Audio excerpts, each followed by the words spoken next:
Halo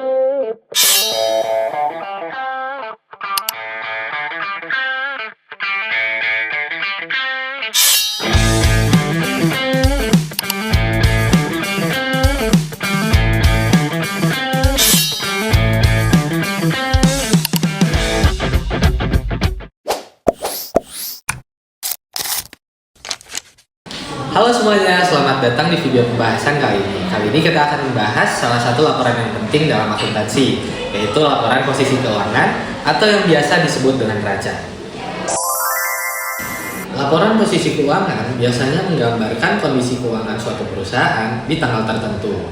Nah, biasanya laporan tersebut disusun di akhir tahun.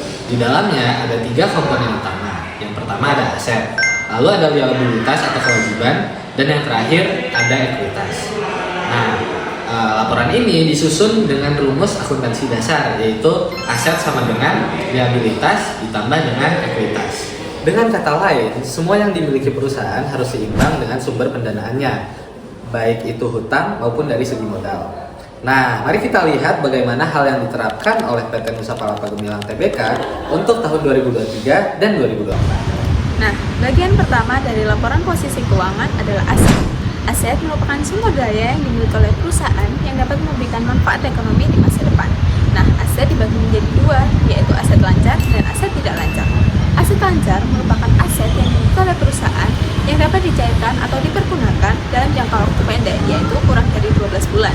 Contohnya, kas, piutang, persediaan, dan lain-lain. Nah, pada tahun 2024, PT Nusa Palapa Gemilang Tbk meraih total aset lancarnya di angka 229 miliar, yang dimana mengalami peningkatan yang cukup signifikan dari tahun 2023, menandakan bahwa aktivitas operasional perusahaan terus meningkat. Nah, yang kedua adalah aset tidak lancar. Aset tidak lancar merupakan sumber daya yang dimiliki oleh perusahaan yang dapat dipergunakan dalam jangka waktu panjang, yaitu lebih dari 12 bulan. Contohnya seperti aset tetap, yaitu bangunan, gedung, kendaraan, dan mesin. Nah, pada tahun 2024, total aset tidak lancar yang dimiliki oleh perusahaan ada di angka 85 miliar. Yang dimana jika ditotalkan dengan total aset lancarnya, perusahaan memiliki kekayaan atau aset bersih di angka 315 miliar, yang artinya perusahaan mampu untuk mengembangkan usahanya dari sisi sumber daya yang dimilikinya. Sekarang kita beralih ke bagian kewajiban atau liabilitas, yaitu semua utang atau kewajiban finansial yang harus dibayarkan oleh suatu perusahaan. Seperti aset, liabilitas dibagi menjadi 2, yaitu liabilitas jangka pendek dan liabilitas jangka panjang. Liabilitas jangka pendek adalah semua utang yang dibayarkan oleh suatu perusahaan dengan jatuh tempo maksimal 1 tahun. Contohnya, pinjaman bank jangka pendek, utang usaha, utang pajak, atau utang jangka panjang yang jatuh temponya dalam waktu maksimal 1 tahun. Pada tahun 2024, total liabilitas jangka pendek pada PT Nusa Palapa Gemilang meningkat drastis menjadi 77,49 miliar, dibanding pada tahun 2023 hanya 37,24 miliar. Kenaikan ini dikarenakan pinjaman bank jangka pendek. Yang kedua ada liabilitas jangka panjang, yaitu utang yang pembayarannya lebih dari 1 tahun.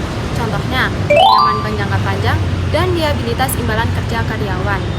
Pada tahun 2024, total liabilitas jangka panjang pada PT Nusa Palapa Gemilang adalah 1,94 miliar, sedikit turun dibanding tahun sebelumnya.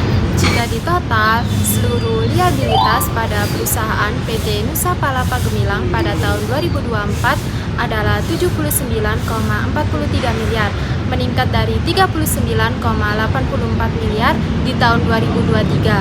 Hal ini menunjukkan perusahaan lebih banyak mengambil pendanaan dari utang untuk kegiatan operasional suatu perusahaan.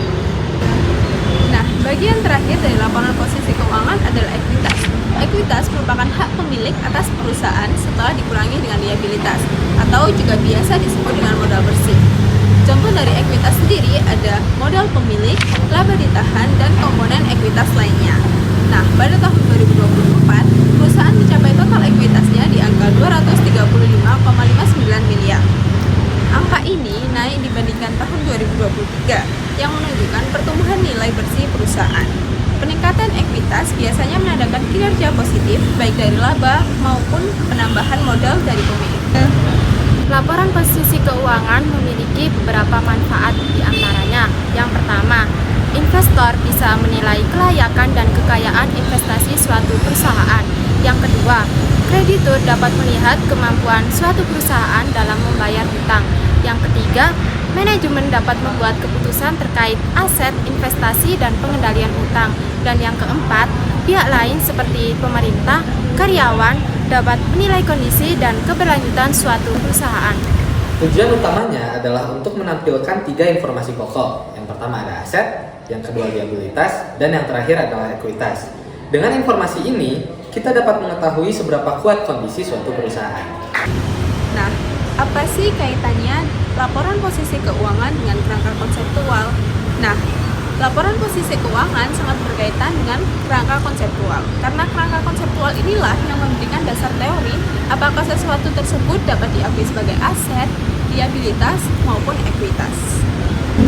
Nah, itu dia laporan posisi keuangan dari PT Nusa Palapa Gemilang Tbk. Sekian dari kami. Bye-bye.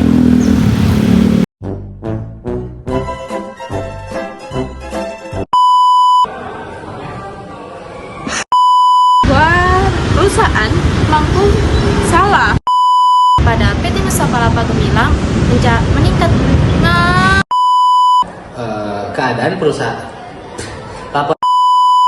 Dibanding tahun 2023